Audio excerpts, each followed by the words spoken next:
안녕하세요. 한국에서 살면 어디에 있어요? 라는 질문을 정말 자주 들어요. 오늘은 위치를 말하는 표현을 배워요. 그러면 우리 동네를 자신있게 안내할 수 있어요.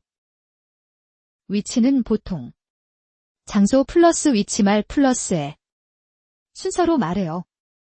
예를 들어 학교 앞에 처럼요. 오늘은 위치말을 하나씩 천천히 익혀봐요.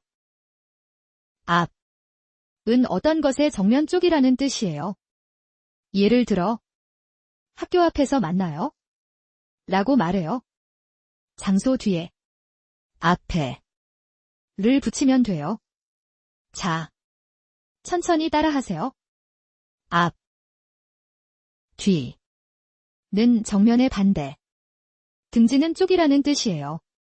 예를 들어 집 뒤에 공원이 있어요. 라고 말해요. 자, 천천히 따라하세요. 뒤, 옆은 바로 곁, 나란한 쪽이라는 뜻이에요.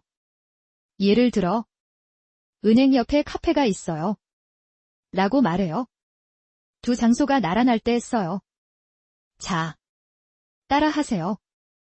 옆, 위는 더 높은 쪽이라는 뜻이에요. 예를 들어 책상 위에 책이 있어요. 라고 말해요. 표면 위에 무엇이 있는지 말할 때 써요. 자, 따라하세요. 위, 밑은 더 낮은 쪽, 아래라는 뜻이에요. 예를 들어 의자 밑에 가방이 있어요. 라고 말해요. 밑과 아래는 비슷해요. 자, 따라하세요. 밑, 안은 어떤 공간의 속, 내부라는 뜻이에요. 예를 들어 가방 안에 책이 있어요. 라고 말해요. 무엇의 속을 말할 때 써요. 자, 따라하세요.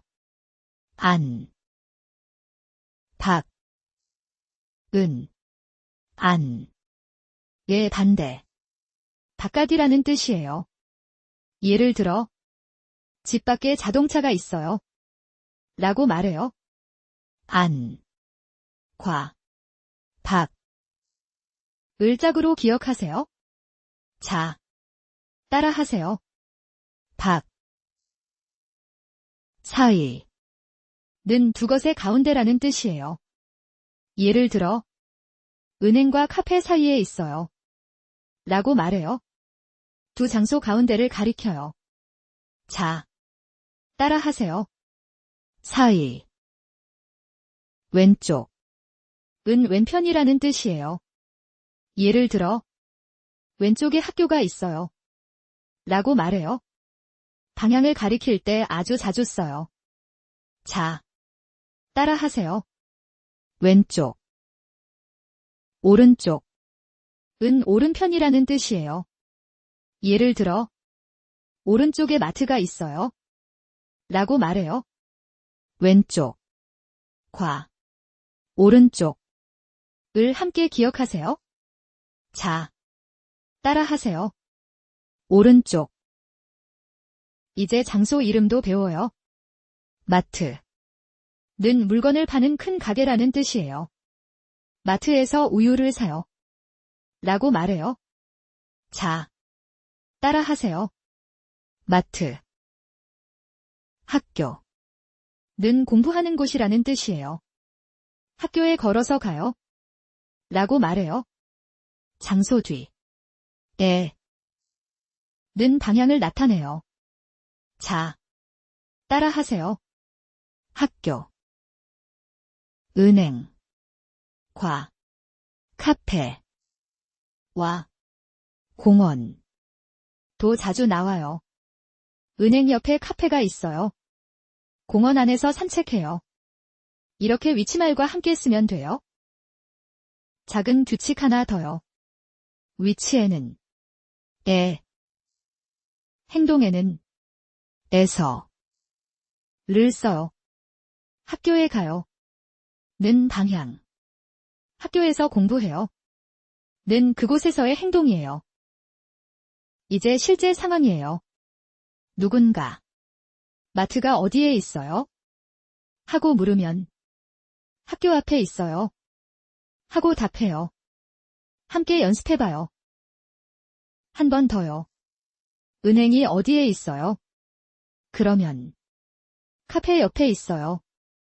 또는 공원과 카페 사이에 있어요. 라고 답할 수 있어요. 길 안내도 해봐요. 왼쪽으로 가세요. 그리고 학교 앞에서 오른쪽이에요. 위치말을 이으면 길을 안내할 수 있어요. 아주 잘하고 있어요. 오늘 배운 위치말이에요. 앞, 뒤, 옆, 위, 밑, 안, 밖, 사이, 왼쪽, 오른쪽. 소리 내어 한 번 더 읽어볼까요? 훌륭해요. 오늘 표현을 꼭 한 번 써보세요. 다음 시간에 또 만나요.